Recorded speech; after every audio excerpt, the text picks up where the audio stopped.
Okay, let me know when we're ready to start. Right? Okay. Good morning, everyone. For those of you whom I have not met, my name is Ron Brinkley. I'm the parliamentarian for the Hampton Roads Committee of 200 Plus Men. On behalf of the entire organization, I'd like to welcome you to the last Samuel DeWitt Proctor Forum of 2022. Our president, Mr.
University, and also the school's first female president.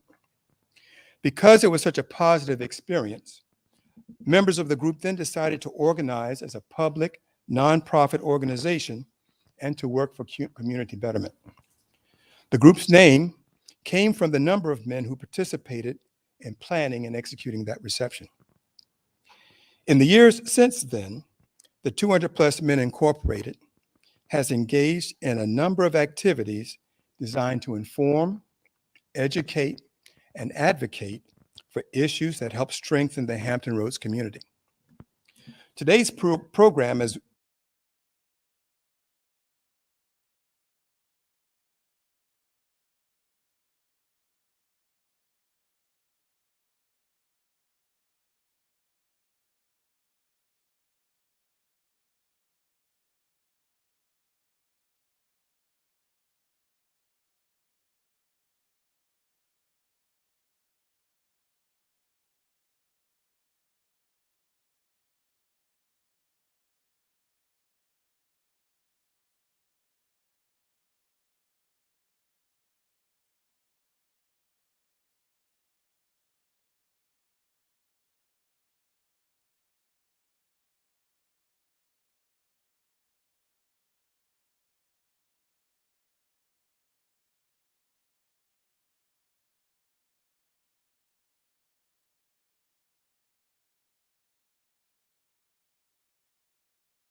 graduating from local high schools with a 3.0 or higher GPA.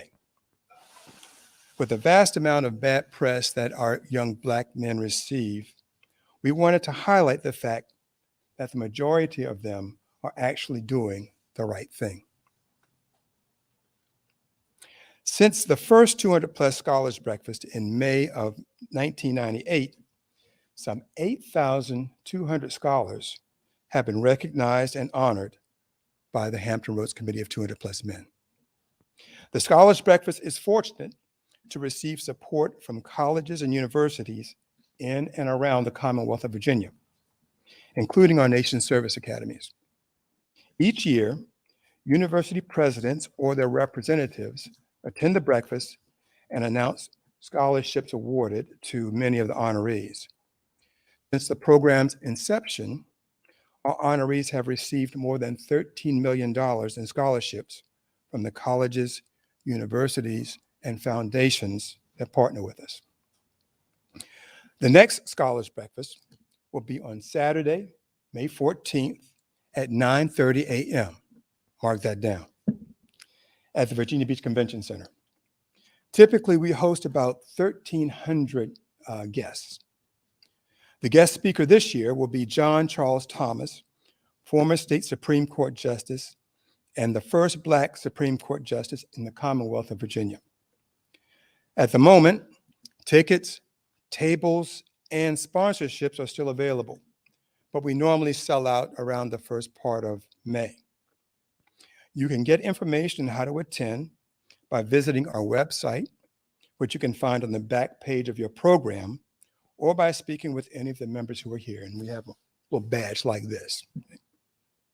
We hope that you will join us for what is always a very moving, joyous, and inspirational event.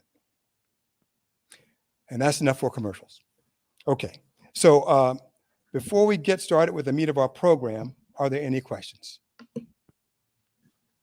Okay, hearing none, then let's get on with it.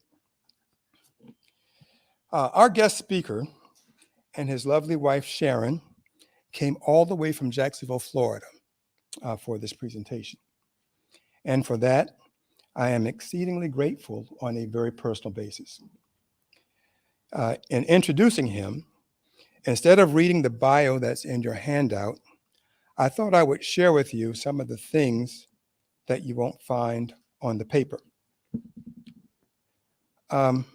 The speaker and I first met when we were both mid-level officers serving in the Operations Directorate of the Joint Staff when General Colin Powell was the chairman. I already knew of him because he recently had command of a warship as a young officer. Commanding a ship is a position of responsibility not normally reached until one is a commander with about 15 or more years of service. And on top of that, he had one of the Navy's state-of-the-art vessels, a hydrofoil, a ship that could go 55 miles an hour on the water and shoot surface-to-surface missiles over the horizon, kind of like what got that Russian ship the other day. Okay? I later had the privilege of serving again with him at the U.S. Naval Academy, where we were both battalion officers. Not only did he and I interact professionally on an almost daily basis, our spouses attended social One day, superintendent, we will wake up to and find I also that had the the energy opportunity that to powers the periodically alarm clock observe his very came from the well-mannered three breeze through the sons, trees the night before. two of whom happened to go to the same high school as my daughters. And this wasn't planned, but the third time we served together was when we were both captains. And I had command of USS Cleveland, and he commanded the Naval Station San Diego, the largest U.S. naval base on the West Coast.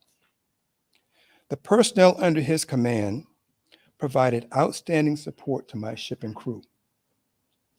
And the hospitality and kindness he personally showed to my wife's family when they came from Virginia Beach to California for our oldest daughter's high school graduation is still reflected upon warmly. And I just found out last month that he's from Portsmouth after all that time. So with all that, my assessment of him is expressed in a quote by John Paul Jones defining the qualities of a naval officer. This is something I always aspired to, but never quite got there. But I want to read it to you. It is by no means enough that an officer of the Navy should be a capable mariner. He must be that, of course, but also a great deal more. He should be as well a gentleman of liberal education, refined manners, punctilious courtesy, and the nicest sense of personal honor. He should be the soul of tact, patience, justice, firmness, kindness, and charity.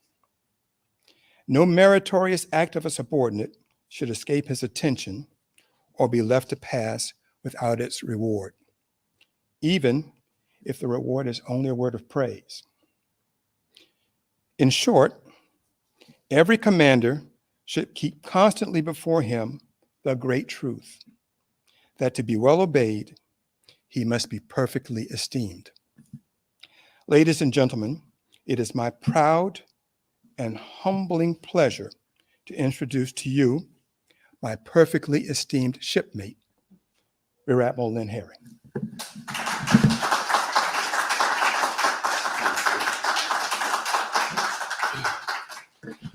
Okay, any questions? Wow. Thank you very much, Ron, for the introduction. I do appreciate it. It's an honor to be here. I'm humbled every time I get the opportunity to do this, primarily because of the message that I'm going to tell you this morning, and why it's important that we start, especially in our age group, for most of us, why it's important that we begin to have this conversation in a much more deliberate sense.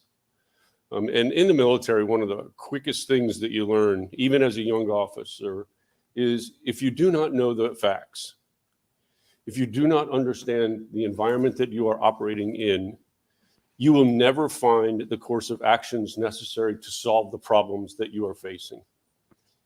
You cannot neglect or refute those facts until you yourself can prove them to be incorrect. And what I'm going to tell you this morning is issues that we need to begin to address and understand why it's important and why do these things have an impact on future generations, and why should we be making decisions today to make sure that the ramifications of our decisions do not impact generations of the future. And I'm not talking about the social impacts. I'm talking about the true life impacts from global security perspectives that are looming just around the corner because we refuse in some cases to accept the facts. So what I want to do first is a short little clip. Morgan Freeman did an absolutely superb piece to set the stage at the first IPCC conference for the UN in 2014. So if I can have that film real quick, and then it'll get us started on the piece.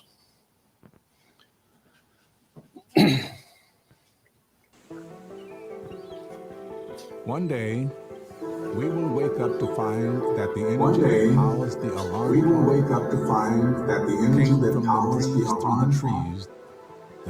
came from the breeze through the trees the night before. And we will go to work that morning riding the rays of the sun. It will light our cities and power our businesses.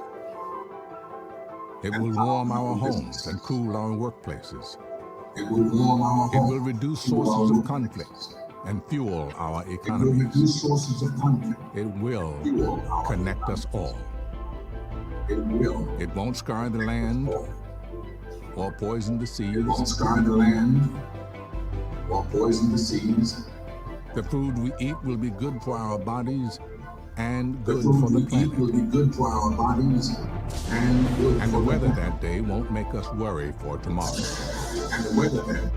There will be more jobs and less disease. The sea level will stop rising. And species will stop dying. The question is, how do we get to that day from where we are today?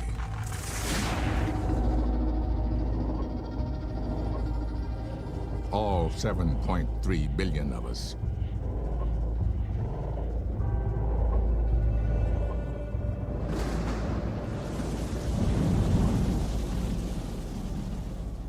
We start by deciding that beyond our doubts and differences, such a day truly exists. And that is something each of us can do today. We can make today the day we stop thinking that the changes required to get there are impossible and beyond us, and start realizing that they are not only possible, but what the future requires of us. We must stop turning from the warnings of science and fear and denial, and instead turn toward the solutions and partnerships we need. We can make today the day we stop pointing at each other in blame, and instead chart a new course together. We have never faced a crisis this big, but we have never had a better opportunity to solve it. We have everything we need to wake up to a different kind of world. We need our leaders to be brave and their choices to be bold.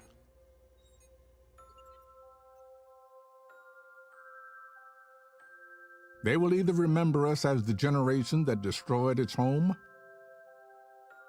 or the one that finally came to respect it. We have every reason in the world to act. We can't wait until tomorrow.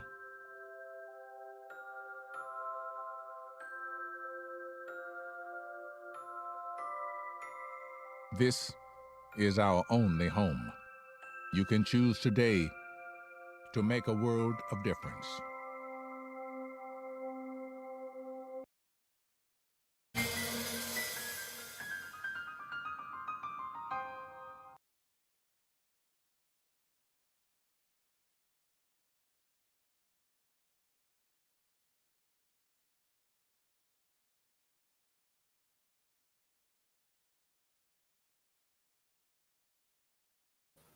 There's no boundaries, there's no countries, no colors, no religions.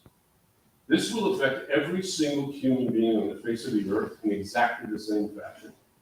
Regardless of where you are, what your social or political status is, the effects of what I'm going to tell you this morning will have an effect on every single one of us. The way we do business, the decisions we make in the future, and more importantly, it will have a great effect on the lives of our children and their children for the future. We will all be dead by the time most of the things that I'm going to talk about will actually come to be. But that does not mean we turn a blind eye into how we take care of it from this point going forward. So these are the 5 reasons that I do what I do now. I'm retired, but for the better part of the last couple of years, these are my grandchildren. So my 4 or 5 grandchildren are the reason that I'm fighting hard to make sure that people like yourself are made aware of the facts and have an opportunity to change the course so that their future is better. I have been heavily involved in the Center for Climate and Security for probably the better part of 10 years. It is a group of individuals. There's about 125 of us senior flag officers, UN ambassadors and others who are part of the center that tried to do the best we can to inform the White House, the State Department, and the Department of Defense specifically on issues addressing climate change and our global security.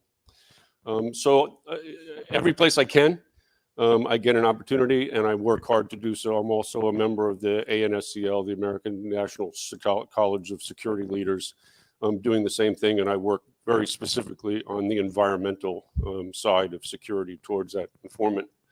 But you have to ask the question, just how sustainable are we?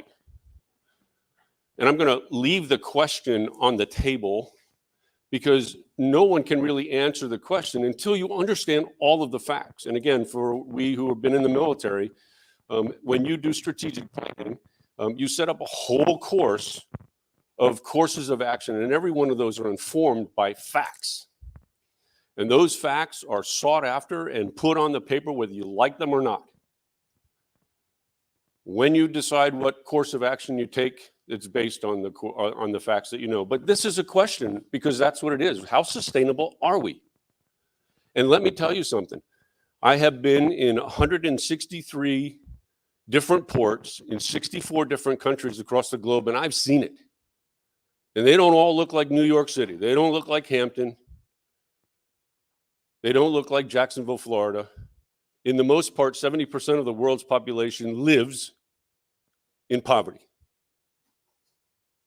Destitute, in poverty. More than 40% of the population has almost zero income monetarily. They still live in a barter society. So some of the facts that we have to talk about today are, how does that change the way we look at the necessary actions that we make as leaders to affect that? So we're going to start right from the very beginning. I want to put things in perspective. I'm going to go through these first couple of slides really fast. But what's important for everybody to know, because there's so many people out there who would like to tell you, this is just BS. This is all BS. Well, if you believe and you understand, the world's been around for about 4.5 billion years, somewhere between 4.5 and 5 billion years. If you take a look at the timeline of existence on the globe, and you put on it when Homo sapien actually came to be, and you put the start of the Earth, the beginning of the Earth on day 1, January 1st, and today on December the 31st, so we have an entire year. How long do you think man has been on the face of the Earth? Intelligent man, Homo sapien. Well, it's already up on the slide. 18 seconds. So when people say this is BS and man has had no serious impact on the face of the Earth, let me tell you something. In 18 seconds, we have done a tremendous amount of damage. More importantly, we have placed ourselves in an environment in which the Earth has never seen in the last 650,000 years. The Earth's greenhouse gas percentage has never been above 300 parts per million, and that includes the 7 ice ages. And man has not been around this entire time. Okay? Man didn't show up to about here. When people say, hey, it's not a big deal, the Earth has been there before, BS. June 13th of last year, the measuring point in the middle of the Pacific Ocean showed that the Earth's greenhouse gas concentration had hit 413, 22 years ahead of projected impacts. 22 years ahead of impacts. Here, you must understand, this is an exponential rise since 1850. Any idea what 1850 represents? Industrial Revolution, introduction of the internal combustion engine. Okay? There's a lot on that date that's very, very important. Because the greenhouse gas emissions that are occurring are, in effect, man's introduction of our technology to the environment. I'm not saying it's bad. I'm just saying we can't ignore the fact. We cannot disassociate ourselves with the change, because the other three changes in physical science have not presented themselves to be true. The Earth today is furthest from the sun in its rotation, where the sun is not in effect. We have not experienced the global changes and the tilt of our axis. We are going in the opposite direction from where it happened in the earlier ice ages. We are not headed towards the Great Ice Age. We're totally opposite. Everything that is here points in this one single characterization that man is in fact having a major impact. Now, we're going to talk about just a couple other things because it's so very important. First is our ocean's health. The only thing that makes our planet different from all the other planets in our solar system is our ocean. NASA's primary objective for virtually every probe it sends to space is to determine whether or not H2O exists. They're searching the planets, they're searching the comets, they're searching whatever, so that they can find this one single substance. The reason is because we can't exist without it. It's the one substance on the face of the earth that makes us different from everything else, and we are killing it. Our oceans are in the worst health in recorded history. 85% of our fisheries have been fully exploited. In the last 50 years, we have fished out nearly 90% of the adult fish population. If you want to find a 400-pound tuna today, you better be willing to spend 6 or 7 months at sea. If you wanted to do it when you were a kid, it was happening every day. The adult population of our fish have virtually been exterminated because of our overfishing. Plus, the changes in the environment that we have created. 20% of our coral reefs. Now, this slide is a 2016 slide. The problem here is this is now 44%. It's not 20% of our coral reefs, it's 44% of our coral reefs. 50% of the Great Barrier Reef today is dead. The largest reef concentration in the world is being killed because we are acidifying our oceans because of the introduction of greenhouse gases and contaminants across the globe. And coral is dying by the acres every single moment of every single day. To contribute to that, 250,000 miles, square miles of ocean have been declared dead. Primarily because of large algae outbreaks and things like that that happen to virtually destroy them. And then we have the gyres that we must deal with. Our oceans have become our wastebaskets. The gyre of the Pacific Northwest is 2 times the size of the state of Texas. And what's worse, people think this is all on the surface, but it's not. It's 800 fathoms deep. Imagine a garbage pile that's microbial in size, most of it, because microplastics, when they're in the ocean, UV begins to break them down and they formed into the smallest particulate matter. And they end up virtually consuming the ocean environment. As a matter of fact, a study was released just the other day from a university in Texas that says that the human being consumes the equivalent of a credit card of plastics every year. Because these microplastics that we are allowing to contaminate our environment are virtually getting into everything, including the fish that we consume. Because this is the environment we live in. What's worse is the 5 gyres of the oceans have become the wastebasket of virtually every single nation on the face of the earth. You want to know what you can do here? Refuse, reduce, recycle. 90% of all of the plastics that we use on a daily basis end up in a waste stream, and 70% of it ends up in our environment. 90 tons every minute of every day are being dumped into our oceans across the globe. 90 tons every minute of every single day.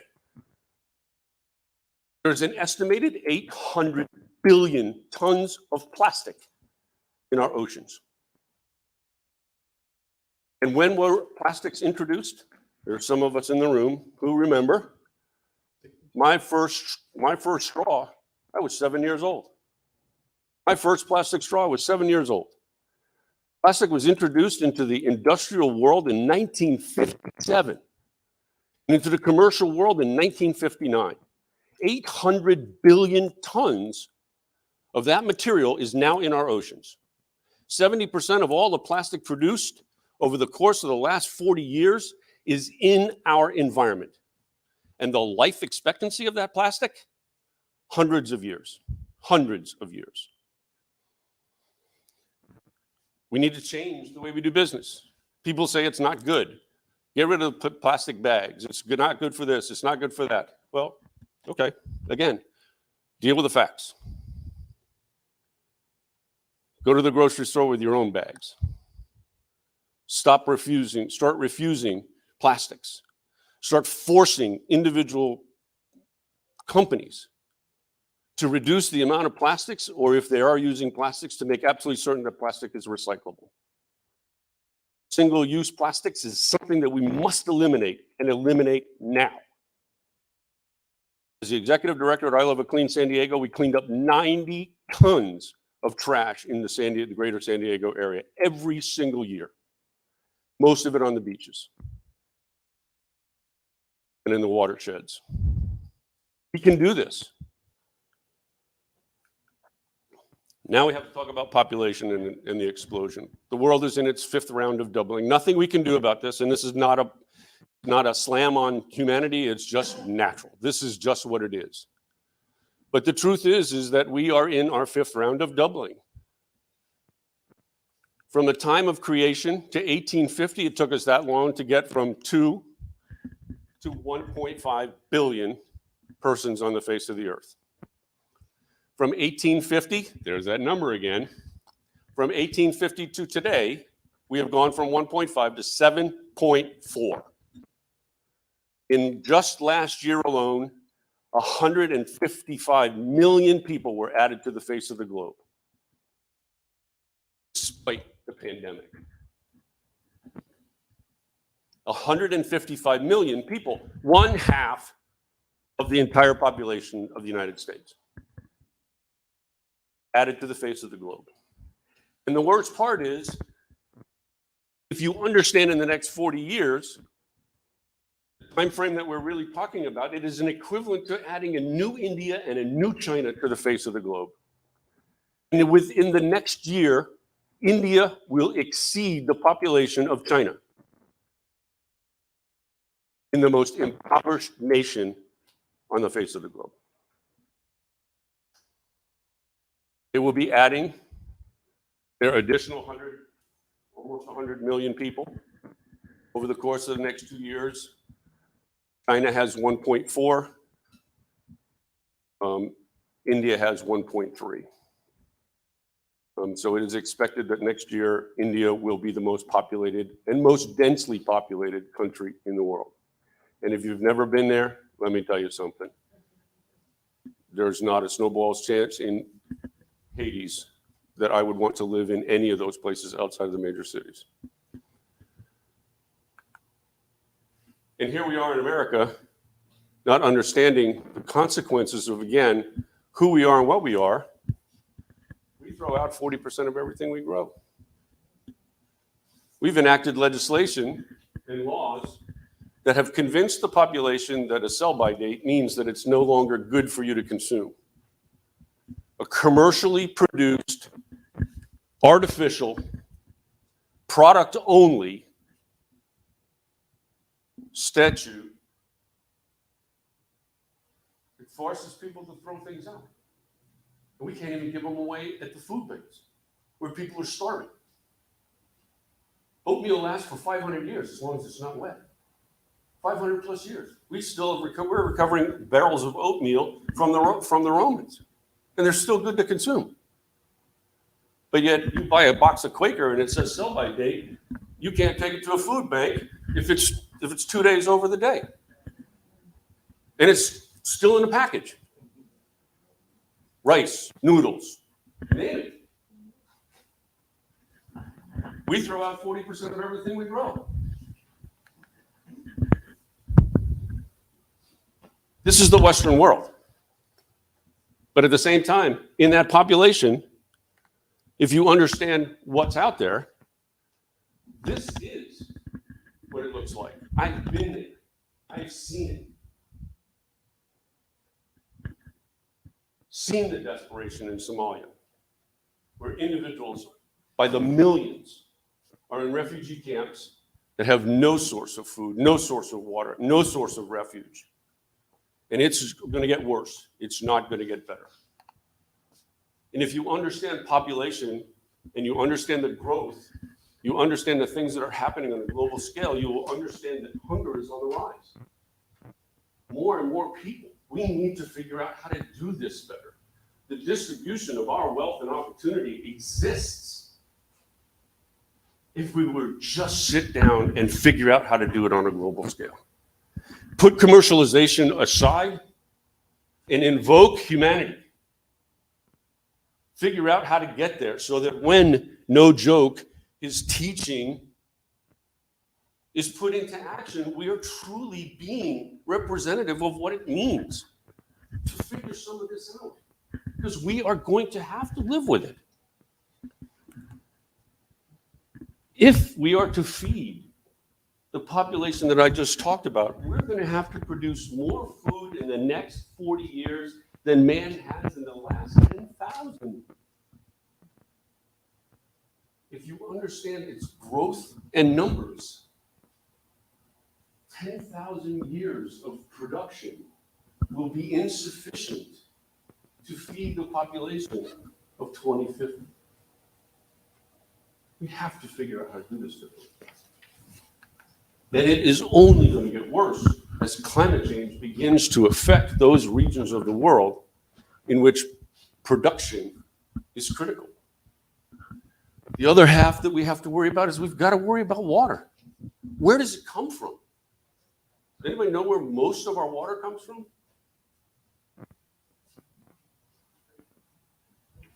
Snow and glacial melt. So as the glaciers recede, in all of the populous portions of the world, where does the water come from? Why do you think China is digging massive lakes and damming rivers, relocating cities? The reason being is the glaciers of the Himalayas are disappearing. And 1/3 of the world's population is reliant on that water. 1/3 of the world's population is reliant on glacial melt. Snowpack and glacial melt. Snowpack has been 10% of what it is on a normal basis, almost across the globe. With the exception of this winter, there's been a significant increase in the amount of snow, but it's periodic. It doesn't make any difference. It takes 3 years of it takes 3 years of excessive rain and snowfall to correct 1 year of drought. So if you have one good year, one bad year, you're right back where you started from. There's done nothing. And California and Nevada, and New Mexico, they're all suffering. My water bill in California was $400 a month, and it's only going to go up. And I was a rain conscious guy. Rain barrels, drip irrigation, the whole 9 yards, and just my wife and I. Imagine what a family of four is paying to live in water. And half of the world does not have access to clean water on a daily basis. More than 1/3 of the world walks more than 10 miles a day to and from, and this is predominantly in Africa and India, for water. The sub-Saharan region of Africa is virtually dry, but yet there are massive populations that still live in those regions. But now they happen to be climate refugees because they can no longer survive, which means they move and relocate to other places, causing even bigger problems. 85% of the world's population lives in the driest portions of our planet. Here it goes again. One of the facts you just can't throw away. Most of the population lives within 200 miles of the ocean. And again, if you're in the Pacific Northwest or if you're in the Pacific Rim, nearly 70% of the population receives 90% of its protein from the ocean. Remember, I told you, it's dying. And then we have to deal with mankind and humanity. So remember, we've been on the face of the earth for about 18 seconds. But yet, as human population expands, extinction of our wildlife accelerates. In my lifetime, more animals, flora, and fauna have gone extinct than the previous 1,800 years. And I'm 67 years old. Okay? More animals, flora, and fauna have gone extinct than the previous 1,800 years.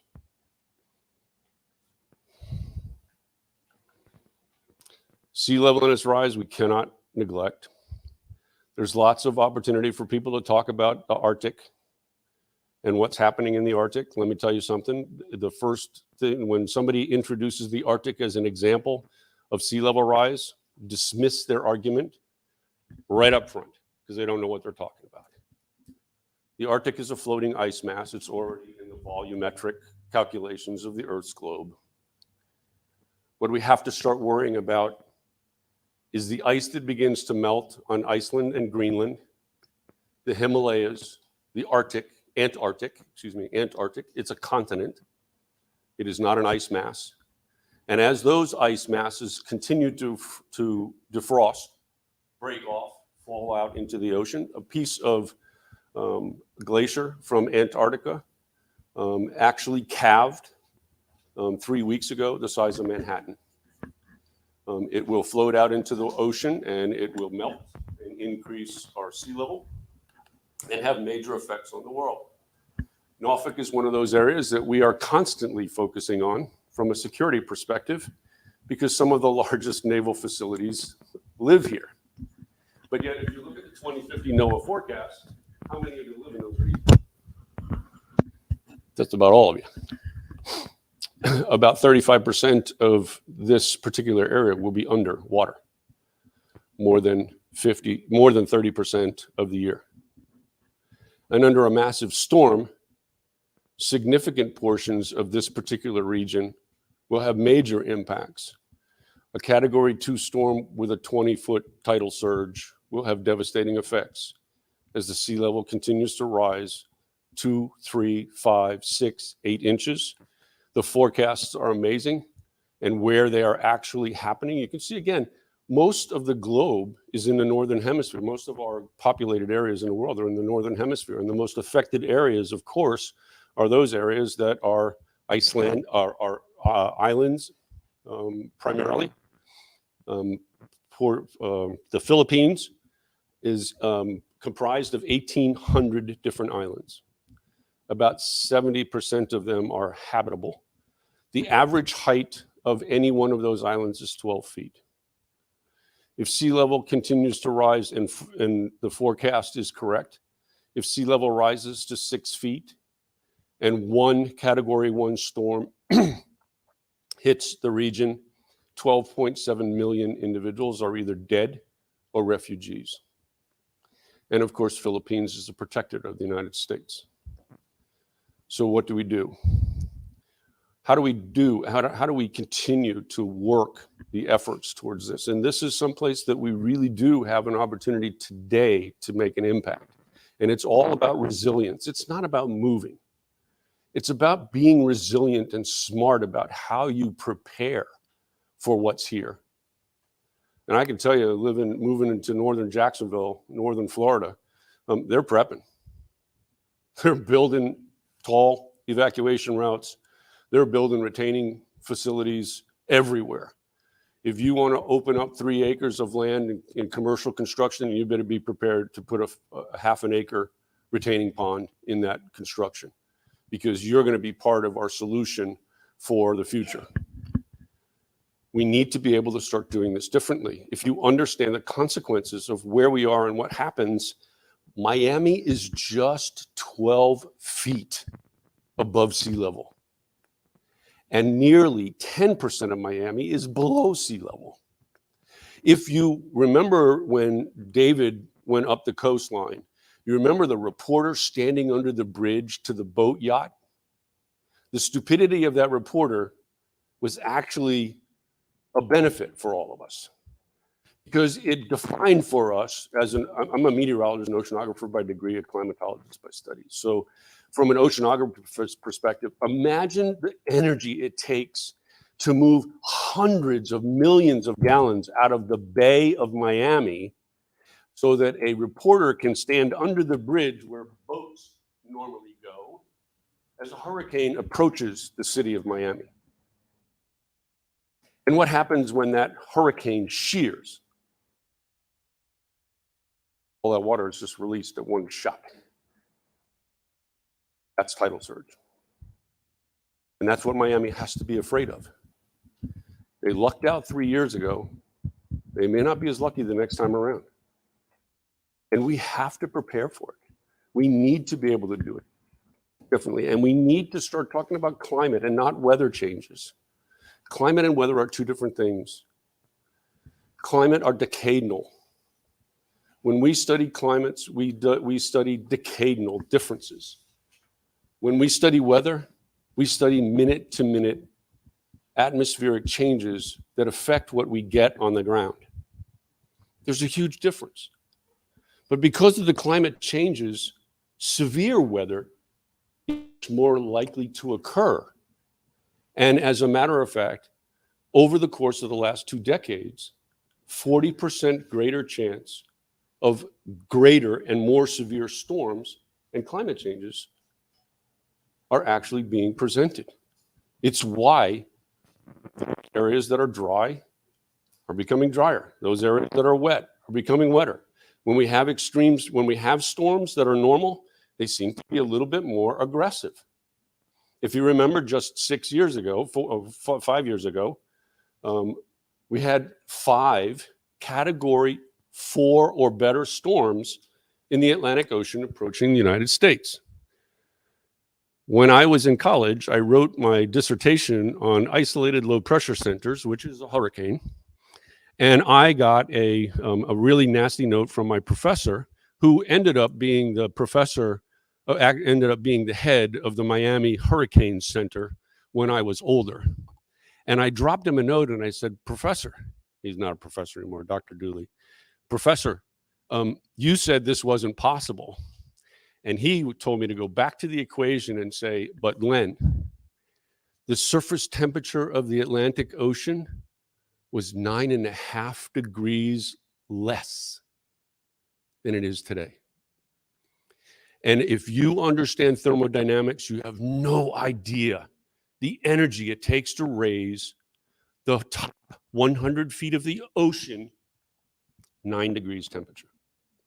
Because the ocean is our greatest sequestration tool. It absorbs on a daily basis the heat that is being captured as a result of the greenhouse gases. But the unfortunate part is that the oceans have reached almost their max. It is what's causing acidification. It is what's causing more severe and greater storms. It's the reason why when you have a storm off the coast, you can expect an even greater storm when the Arctic is trapped and can't go from one place to another. Why do you think the Arctic stretches all the way into the Gulf of Mexico? The reason is because the Atlantic Ocean is 7.5 degrees warmer than it was just 2 decades ago. So it's trapping virtually the Arctic and it's pushing it right down because it can't go, cold can't go over the top. It has to go underneath. It can't. So you're getting these extreme and severe weather conditions in different parts of the world. Syria was the breadbasket of the world and has been since Christ. Syria is in its 21st year of drought. 3.9 million farmers are unable to farm in Syria. You will see papers written that the drought in Syria actually sparked the civil war that caused the Syrian conflict.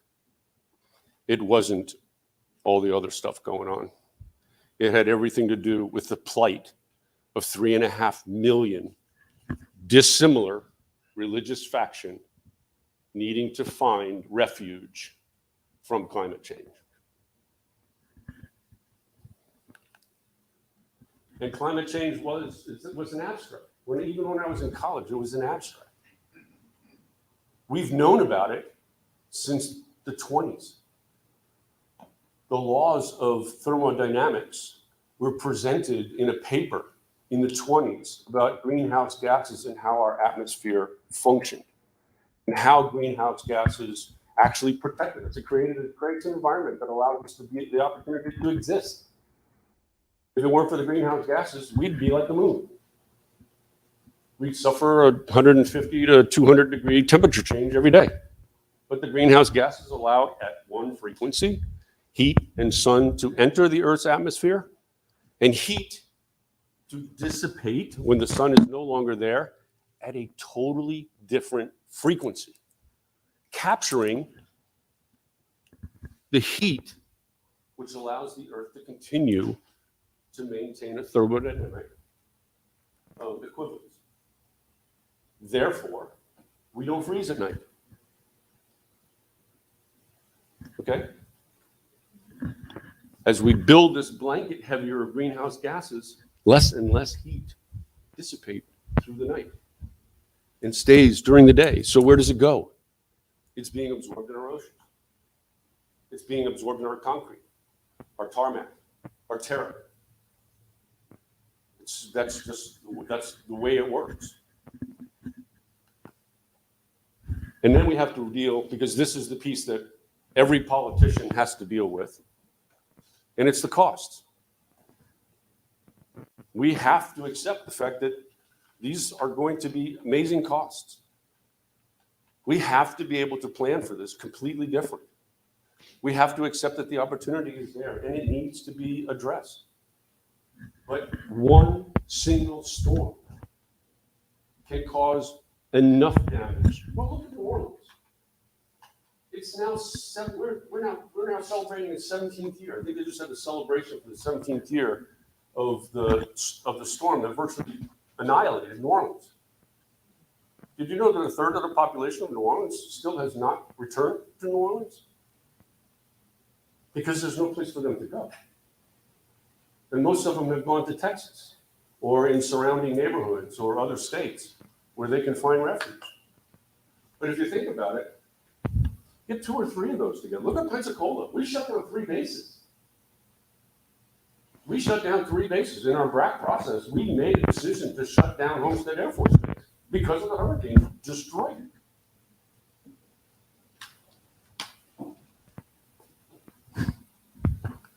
And it's only getting worse. The day before Christmas, a Category 3 storm hit one of the remote islands of the Philippines, leaving 1.2 million people in refuge. I think there were 600 or so that were killed, but 1.2 million people were left. This became one of the first poster children, if you will, for UNHCR in addressing how to alleviate this problem within the global community when faced with these crises. There's no doubt about it, climate change has made major impacts. Why do you think that, and everybody wants to blame conflict, but the truth of the matter is, if you ask most of these individuals, it has nothing to do with the conflict within their nations. It has everything to do with the substance of their life is being destroyed. And again, if you've never been there, they truly do live in sand shacks. They're not living in structures like we live in the middle of the desert. 30% of the population is still Bedouin in nature. But when there's no food and no water, they have to go someplace. And where are they going? Where they're going, where there's opportunity and plenty. So the refugee crisis in Europe is being sparked by not only conflict, but it's being sparked by climate change. These nations, there's 3.2 million sub-Saharan Africans on the borders of northern Africa waiting for help because they have fled their countries because of climate change. And every one of the northern African countries have a policy very similar to what they have in Indonesia and the likes, Malaysia and others, shoot to kill. They are not allowed to cross the border. And future warming could worsen Europe's refugee crisis. There are forecasts today that said that the average temperature of the Syrian basin, that covers a lot more than Syria, average temperature on a daily basis will be 117 degrees. Human beings cannot live in an environment above 104, constant. The average temperature of the region will be 117 degrees, which means all of the people who live there either have to find some kind of refuge in air conditioning suites or they have to leave. Chances are most of them will leave because it is not a region of the world that has large power grids that can supply whatever they need in order for them to sustain life. And climate change, as I said, has helped to spark the Syrian war. If you've never been there, it literally is desert in farm. And only because of the river are they able to turn that particular region of the world into agricultural prosperity. But when the river dried up, there's nothing left. And they're in their 21st year of significant drought. I am not talking drought in that they didn't get any. For 4 consecutive years, they got 3 inches of rain.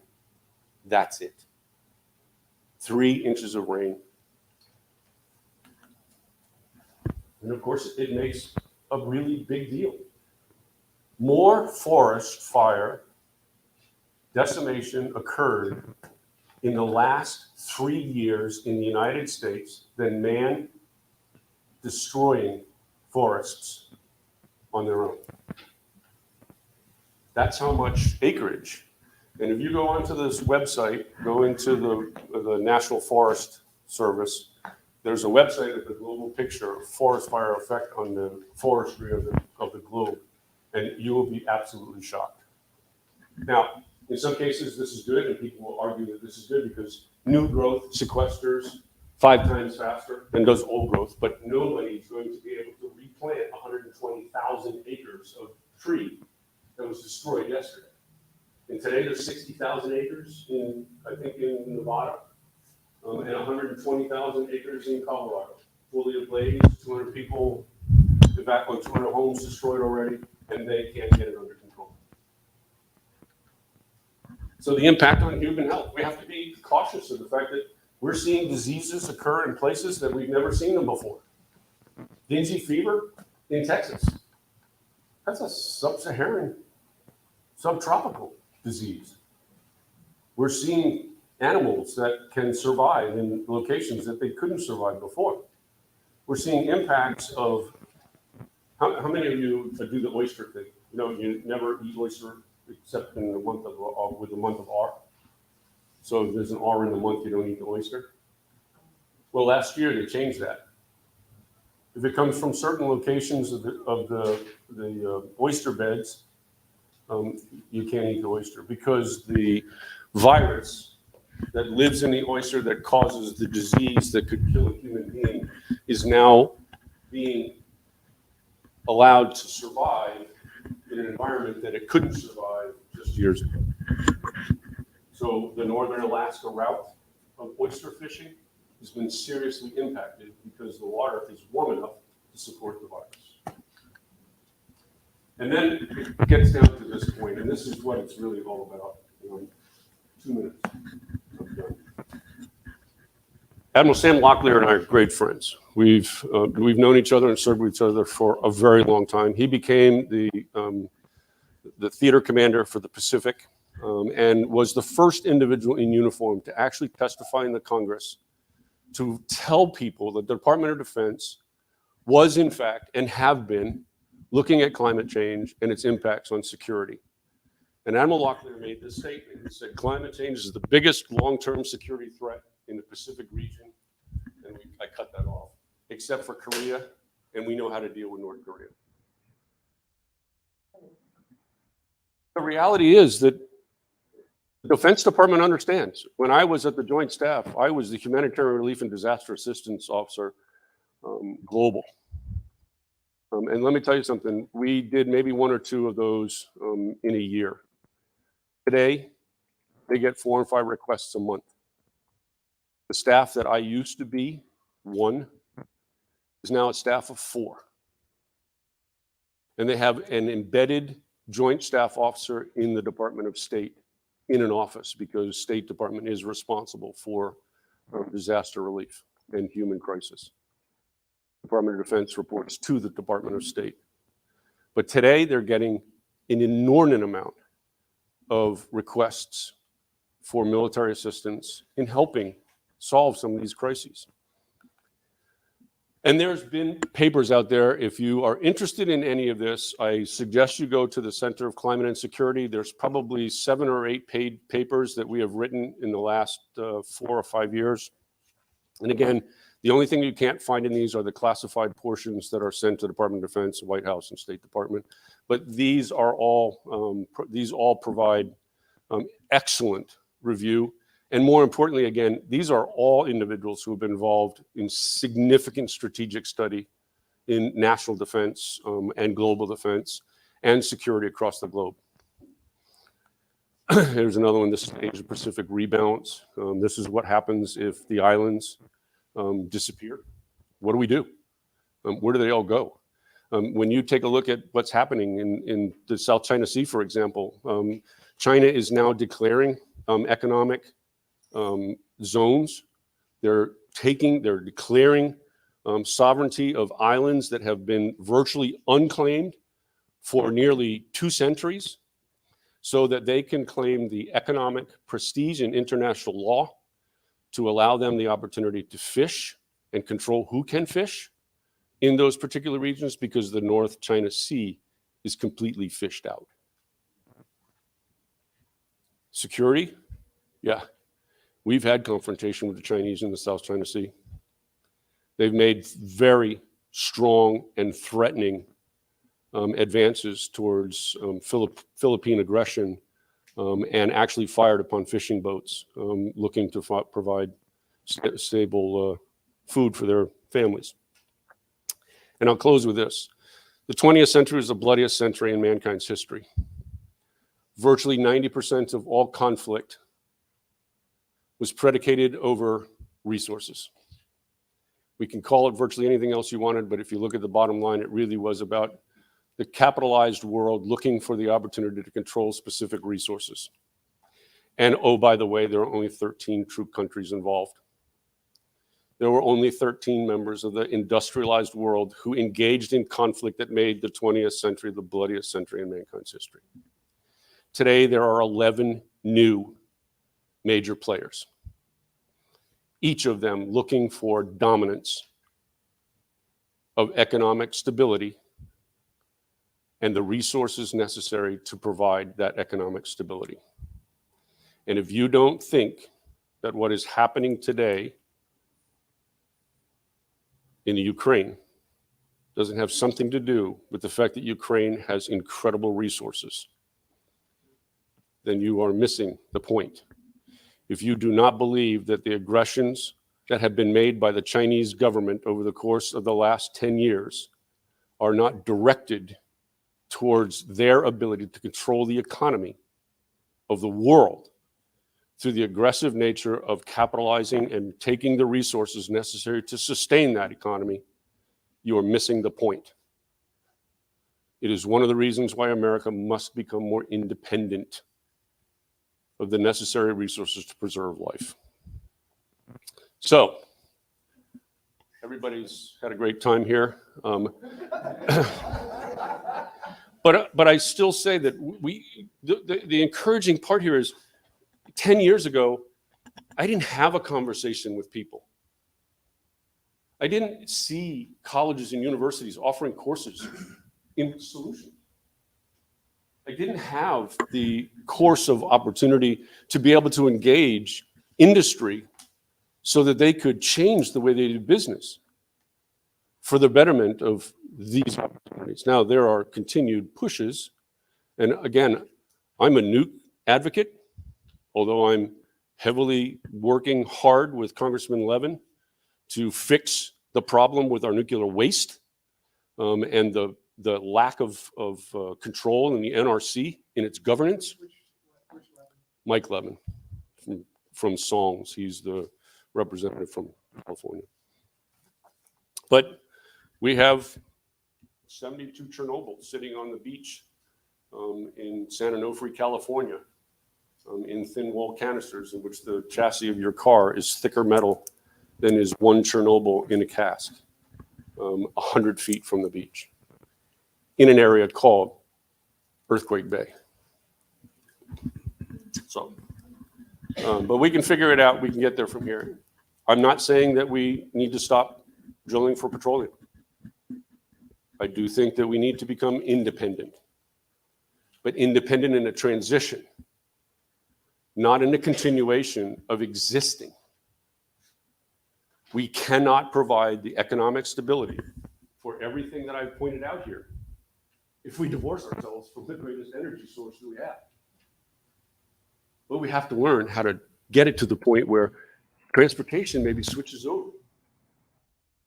And then we displace the greenhouse gas emissions from transportation with more efficient energy burners for power.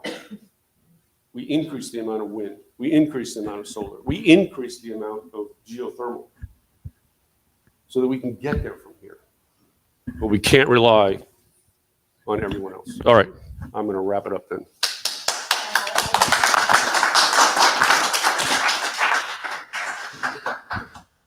Okay, this is the time for questions and answers. Does anybody have any questions for the Admiral? Sure.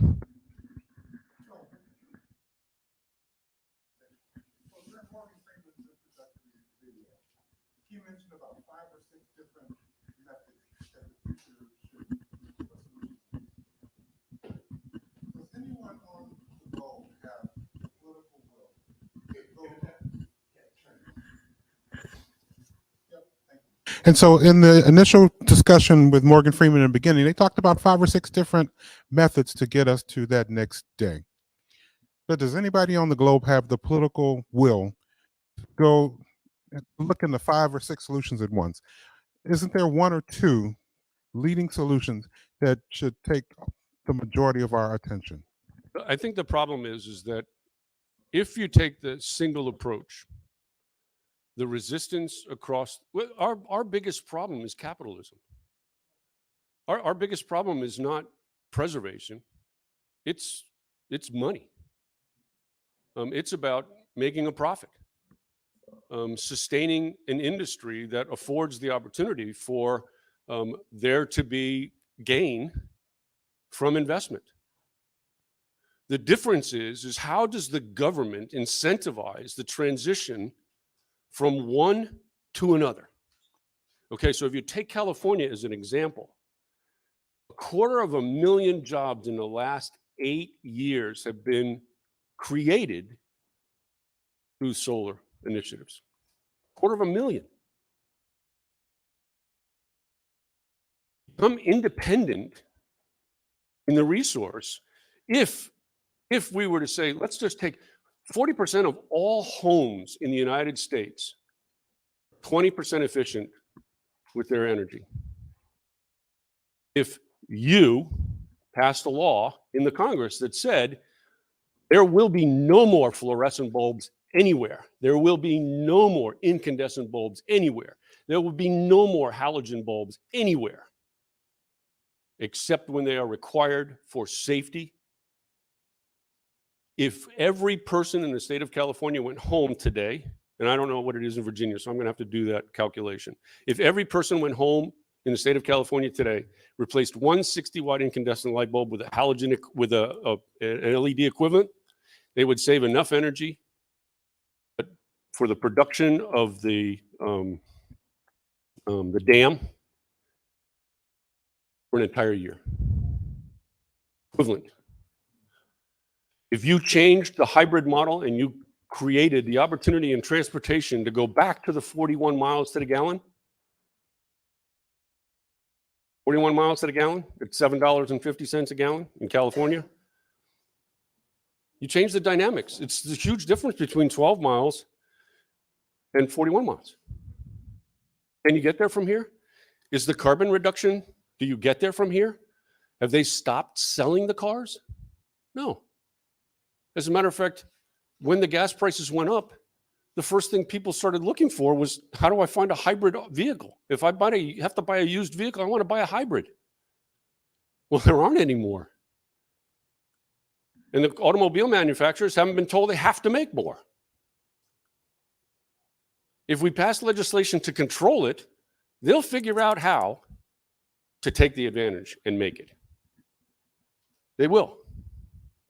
The problem is that we just continue to allow old business to be new business. We have to transform to change. It's war fighting. I went aboard my son is a sonar tech aboard America's most sophisticated submarine today. And they drive the boat with a 360 controller. He's got 21 screens in his sonar room, and they're all controlled as if you're playing a video game. The most sophisticated warfighting machine on the face of the globe. But defense has changed its aspect for efficiency. And that's what we need to do. And they can't, the one thing, and I'd say this every time somebody asks that question, it is not defense's job. And everybody keeps looking at defense for the answers. Go to DARPA, we'll figure it out. Not DARPA's job. Hey, good morning. Yes, sir. No, I guess my question is, you hit on the point that I was thinking the entire time, and as far as the capitalist piece, but the other piece is how do you envelope this conversation right for the average everyday citizen? You see, these conversations don't get down to the citizen who has the actual power to start creating the momentum that you're talking about to encourage those policy changes, right? Because we live in a society of abundance, right? We're used to this, and the discomfort that comes with the idea of change, citizens are not getting this information in a way that can compel them to say, you know what, I'm not buying the Chevy Avalanche. And you're absolutely right, which is why, again, I do these. This is actually a condensed version of a 5-hour series. So when you're all said and done, the opportunity here is to delve into each one of these areas so that you really do understand the effects, so that you can translate that into education for everyone else. If you don't understand the larger picture, it's hard to do what you're doing. And that's exactly right. And it's why I am so encouraged that I get invited to so many of these, because individuals start to take notice that the fact that, you know what, we need to start teaching this stuff. And when I was the executive director at I Love a Clean San Diego, the biggest part of my emphasis and strategic involvement was education, K through 12. We did more than 9,000 presentations throughout the throughout the county of San Diego every single year, so that kids started to understand what it meant to recycle, to save, to change, to ask their parents why they're not doing it. So there's tons of things that you can do. It's just, how do you get from this point to that point? And I would tell you that the American has a lot more power than they think they do. Because if tomorrow everybody put a boycott across the supermarkets of the United States on any product that was put in plastic, you get somebody's attention. If you started to do things differently where you refused, how many of you go into a restaurant and say, I don't want a straw? Because the straw is the single contaminant of plastics throughout the globe, the straw. But yet paper straws, again, we used paper straws when we were kids. As a matter of fact, went to the restaurant last night and they gave us paper straws to get it. And there are some companies who are moving that way. But you, the consumer, have to be part of that movement. Look at those companies. When you invest in stocks, do you ever look at the portfolio of stock that you're using? Is this company green? Are its strategic objectives focused on a better tomorrow globally?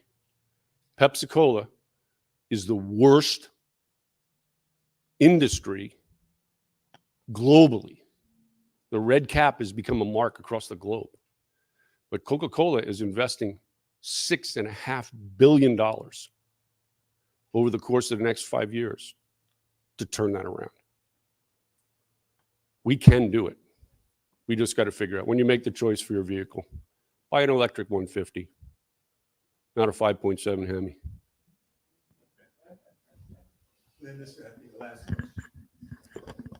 Okay, quickly, I was just going to ask the And I'm a question. 5.7 Hemi lover. Culturally, I think America does fairly well. Recycling is part of our culture. We all have a blue container at home. But you said globally, does America, along with all the other countries, understand and know who's the biggest culprit of the climate change with regards to carbon emissions? Because that's what I'm thinking. Global change is, climate change is carbon emissions. And we're still mining things like coal. We're still using fossil fuel. So look at the world globally. Who's impacting it the most? Well, it's very hard to say who's impacting it the most. And a lot of people say, well, China's taken over because their economy is growing twice as fast. However, China installed more solar in 1 year than we did in a decade. China has created more hydroelectric power in the last 5 years than we have in the last 100. Because they realize that renewable energies are the only focuses, because they want to stop.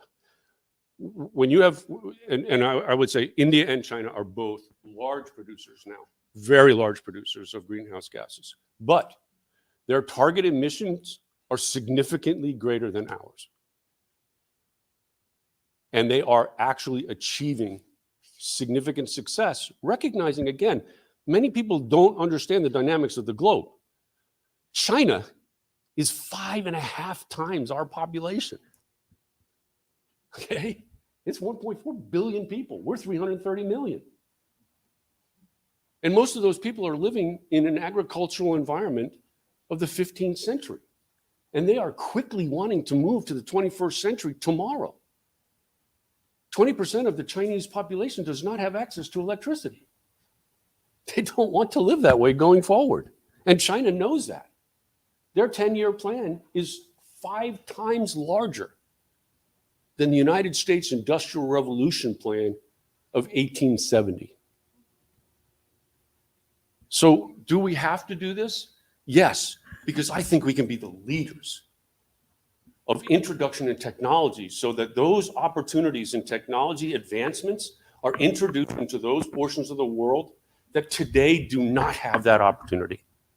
And you saw the pictures. Morgan Freeman shows you the pictures of individuals in remote India who are erecting a solar light or a solar panel for access to electricity for the first time in their life.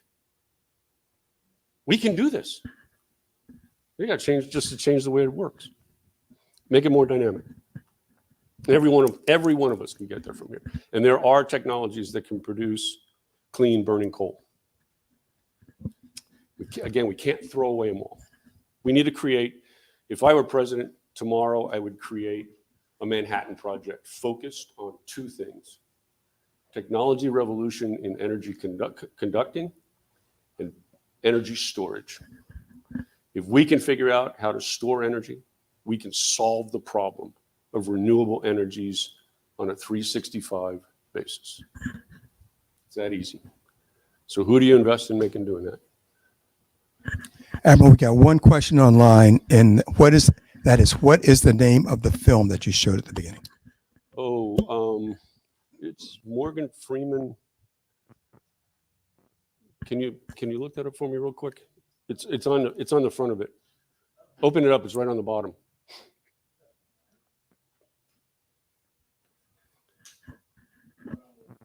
The only thing that Morgan Freeman film doesn't do, which I was kind of disappointed when they all said it, and they really wanted to get there, but they thought it would be too hard, was when he says all 7.3 of us. Because when he's talking in the future, it's 9.4. The name of the film is Powerful Climate Change. There you go, by Morgan Freeman. Powerful Climate Change. Okay, please join me in thanking Admiral Herring. Thank you. Hold on, man. Hold on. And can you step back just a little bit? No, this way. Step back over that way. Thank you. Thank you. Look, I want to thank you very much for coming and giving us that very inspirational or sobering discussion.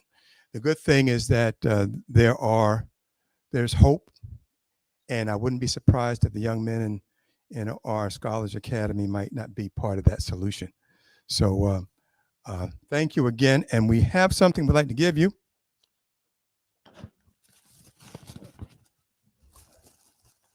We just want to say thank you for coming and taking time. If you want to look at it now or do it later, that's okay. You're going to do it that way? Oh, it's all in there. Okay, that's okay. The first thing, all right. First thing here. Open this first. This is one of the medallions we give to our scholars on the Scholars Breakfast. Even though you don't meet all the qualifications, I know you got a 3.0 or better in high school. so you got, and you're welcome. And the other is just something that we hope you'll wear to remember us by. So, all right. Thank you again, Lynn. Appreciate it. All right.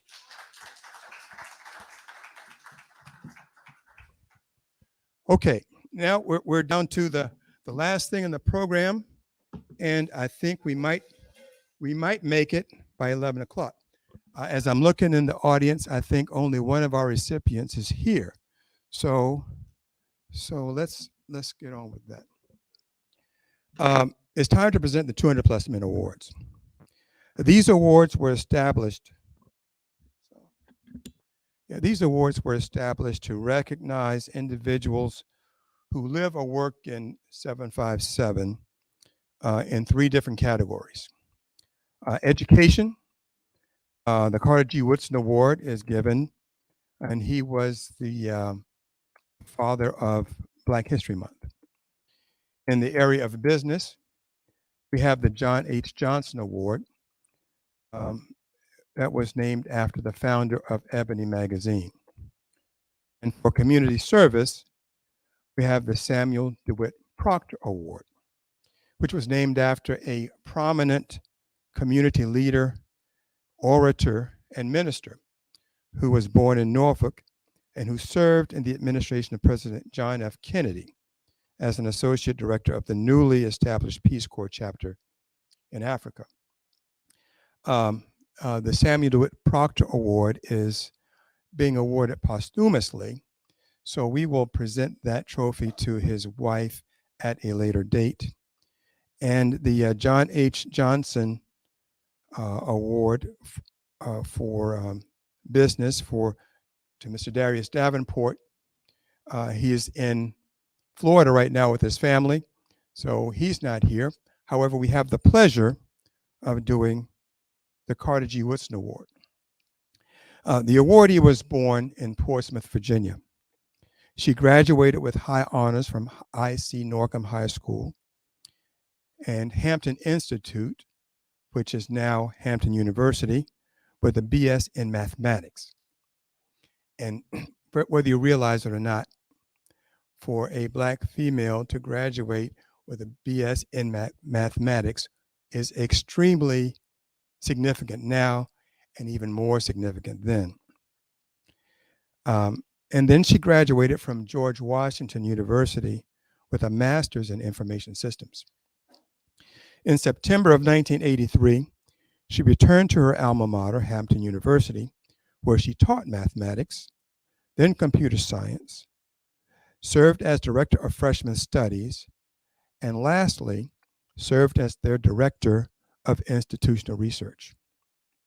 Then in January 2004, the honoree became the pioneer director of the First Baptist Church Ready Academy. Ready opened in September 2004 with 22 students. Prior to COVID-19, in March of 2020, the Ready Academy had grown to include PK 3 through 5th grades and 157 students. The Lord blessed Ready through the pandemic, and it is now in its 18th thriving school year.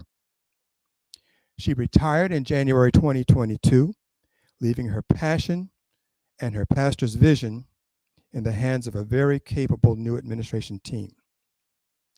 The Hampton Roads Committee of 200 Plus Men is proud to recognize Amanda Battle Murray as the Carter G. Woodson Award winner for educational leadership.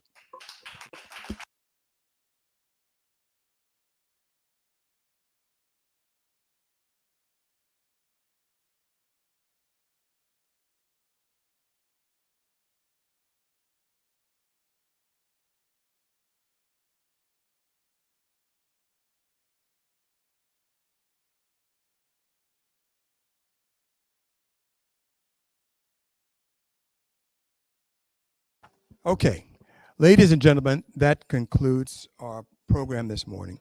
We hope you found it interesting and worth your time. Oh, Mrs. Moffitt's here. Oh, I'm sorry. I'm so sorry. Please. Okay, just a moment. Let me do, before we end, then I'm going to do the Samuel DeWitt Proctor Award.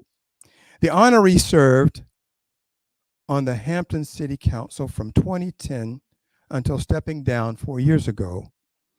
He was an Air Force veteran whose military service brought him to Hampton, where he became a voice for common ground and racial harmony in the city he called home.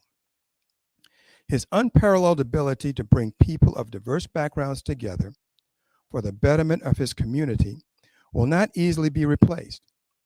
He served as a mentor to many and could always be counted on to share his wisdom, knowledge, and resources without reservation.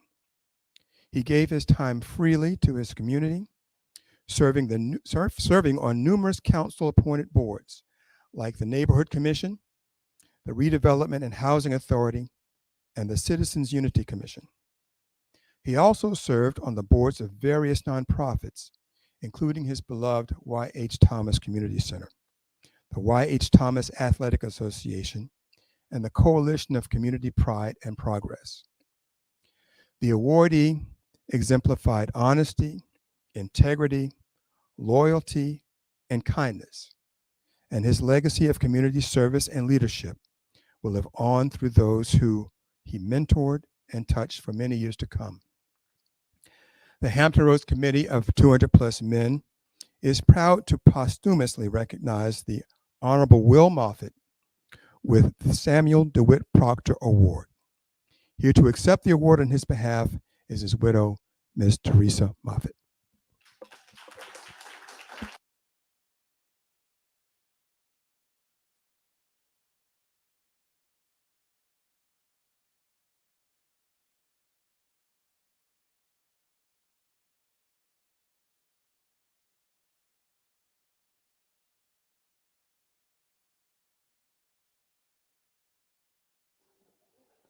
Okay, now we've come to the end of our program.